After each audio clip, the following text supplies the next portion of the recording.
It did not make it to the Daily Police media sitrep, but confirmed reports are that a near brawl in Independence Village on Friday night left several people injured. Love News understands that following a pageant in the village, a confrontation erupted near the Triangle Park in Independence Village. Reports are that the confrontation turned bloody when rival groups used edged tools, including machetes, against each other. Information to Love News is that unarmed police officers retreated from the area of the brawl and that civilians had to discharge their licensed firearms in the air to break up the fight.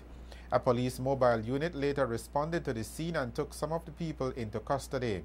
Information to our news center is that 4 persons were injured in the confrontation, and indications are that they were treated at the hospital and released. Police in Independence are said to be preparing misdemeanor charges, including disorderly conduct against several people. Meanwhile, we understand that none of the injured persons have indicated that they want to press charges against those who injured them. A check with officers at the Independence Police Station confirmed the incident did happen, and the authorities are describing Friday night's incident as an isolated case that is being investigated expeditiously.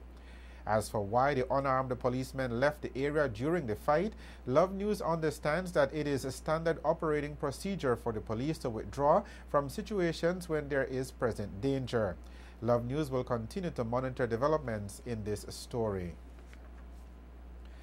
An early morning armed robbery was reported in Belize City on Monday. Around 7:45 yesterday morning, Elmer Figueroa was held up as he walked on King Street.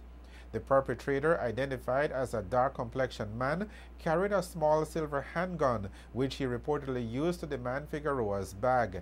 Fearing for his life, Figueroa says that he gave the gunman his backpack containing a Belizean passport, 1 iPod along with headphone and charger, 2 cellular phones, 3 packs of cigarettes, and a brown wallet.